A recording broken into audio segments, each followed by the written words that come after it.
the first responses from the JDU and the RJD. Bhupen, what happens to Prashant Kishor going forward? He's a very interesting character in politics. His career started with a bang, with him masterminding the 2014 electoral win for the BJP. Since then, he has been seen as a consultant. He's worked with Jagan Mohan Reddy, Arvind Kejriwal, Mamata Banerjee as well. The JDU innings was the first space in which Prashant Kishor came out of his behind-the-scenes role and became seen more as a political voice here. Now that gambit has ended badly, do we see Prashant Kishor now trying to find employment perhaps elsewhere in some other political party, or do you see him going back to what he did best, which was being a backroom strategist? Well, in addition to all the examples that you just pointed out, Ritanshu, do bear in mind that Prashant Kishor's career actually started off, at least in the mainstream way, started off way back in 2012-2013, when he started assisting Narendra Modi as Chief Minister of Gujarat on his prime ministerial ambitions. And it all crumbled very quickly in 2014 once the BJP had come to power, and Prashant Kishor was once again shown the door by the BJP when Amit Shah ended up taking the reins of the party. The problem with Prashant Kishor is this, that once he enters a political system, he demands full domination. And for a party like the Janata Dal United, which is in a, let's say, in a complicated, complex arrangement with the BJP at this stage, this desire to have one's own say is very difficult.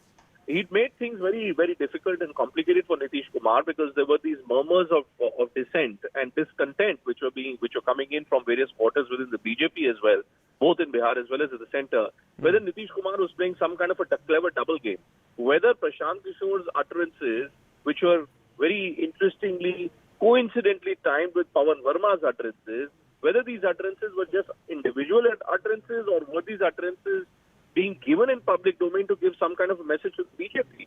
In other words, was Nitish Kumar himself asking all his comrades to speak out against the BJP and try and put pressure? It literally came to a point where Nitish Kumar had no other option but to set the record straight. You're right that Prashant Kishor now in the last 12 to 24 months has teamed up. I can take you back to 2017 when he had attempted that alliance between the Congress and the Samajwadi Party in Uttar Pradesh. It didn't work out. He has Mamata Banerjee as part of his IPAC, which he says is an organization which is now an independent organization, that he's got nothing to do with it. So whether it's a Shiv Sena, whether it's Jagan Mohan Reddy, whether it's Arvind Kejriwal, whether it's Mamata Banerjee, his alliances with too many anti-BJP parties, I think we're beginning to now become a bit of an unnecessary irritant for Nitish Kumar, which is why Prashant Kishor's fate has been sealed as far as the JDU. But Bhupen, and Maria is also with us, and I'll go to her as well. Bhupen, Prashant Kishor's relations with the Congress also have been a bit rocky, because one of his most infamous tweets in the past few months was him taking on the Congress party leadership for not asking his chief ministers to take firm stands against the Citizenship Amendment Act. So does he have an open access into the Congress party as well? You know, the problem, and Prashant Kishor was on our Viewpoint show just a few weeks back. Yes. And when I specifically asked him this question, he was of the view that what he's doing, his whole political strategy is driven by power. That if he has 6 chief ministers across the country who all owe their rise to the throne due to him, then he believes that he would somewhere control the destiny of those 6 chief ministers. It doesn't happen with a party like the JDU, where Nitish Kumar obviously is the prima donna of the party. And it will never happen with the Congress party, where the prima donnas will always be members of the Gandhi family. And then there will be the tier 2 of the Gandhi family, the tier 2 of the Congress party.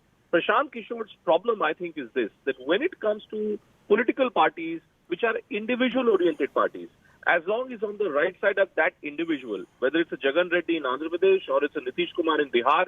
All right, Bhupen, stay on with us. In fact, Bhupendra, Pavan Varma, formerly of the JDU, is with us on the phone line. Why don't you go ahead and take questions with him? Pavanji, what's happened? Last time when I was speaking to you, Pavanji, you were saying that you will wait for a response from your dear friend Nitish Kumar. Nitish Kumar is showing you the door today, Pavanji. What happened?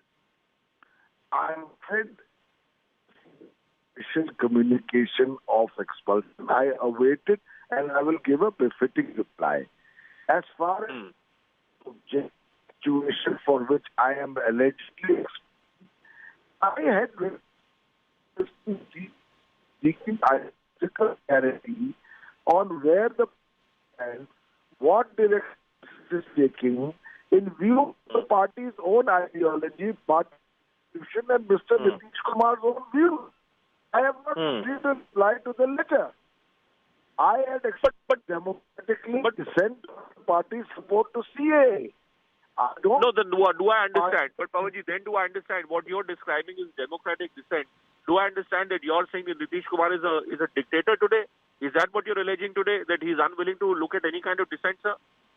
If your news is true, then No, of course I'm it is true, sir. afraid Officially it's been done, sir. because I have not yet been officially informed. Perhaps these cuts no longer important to those who run the JDU.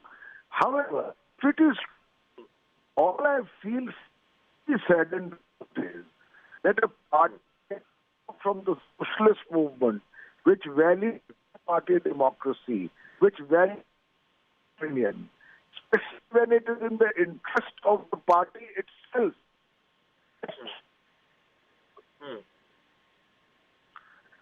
But look at where the situation is. Of point of view, But only right. short-term political gain, completely dedication from ideology.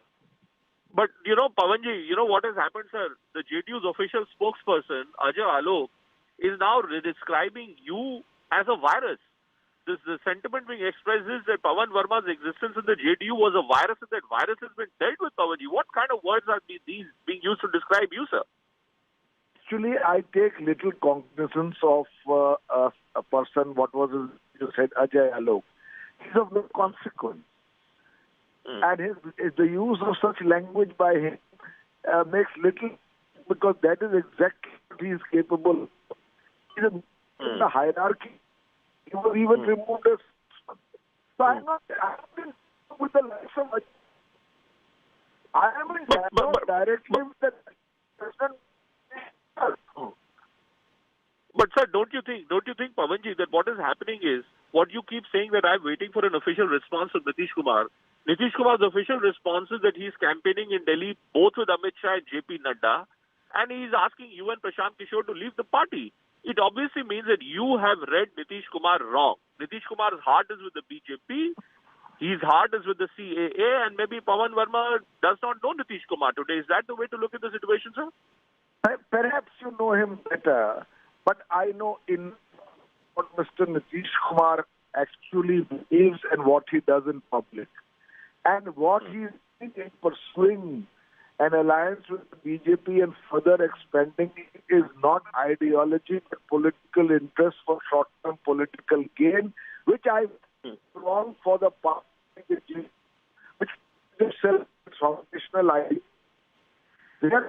I did not be lectured on what Mr. Nitish Kumar's views are, what he believes right.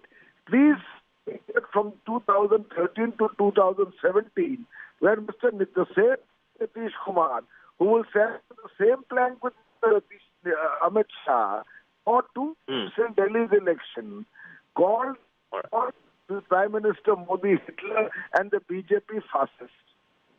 So I don't wish to comment further on this, except to say that I'm very sorry inner party democracy in the JDU is over, of which I'm thinking communication.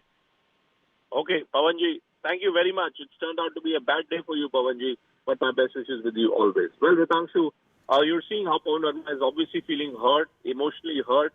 He's been with Nitish Kumar for a very long time. Yes. And I think the simple point, Ritangshu, the simple way to look at the situation is this. Nitish Kumar, I think, is politically speaking opportunistic Neta number one. And Pavan Varma's maybe contention is right that there is always a difference between what Nitish Kumar says and what he does. But at this stage, suffice to say, at this stage, Nitish Kumar sees his political interests are being catered to as long as he stays with the BJP.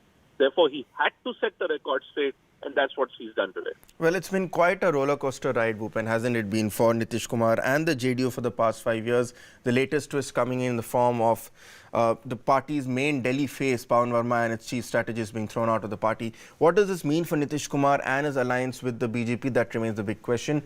Do log on to news18.com to track all the developments coming out from this seismic news update. For now, we're heading into a short break.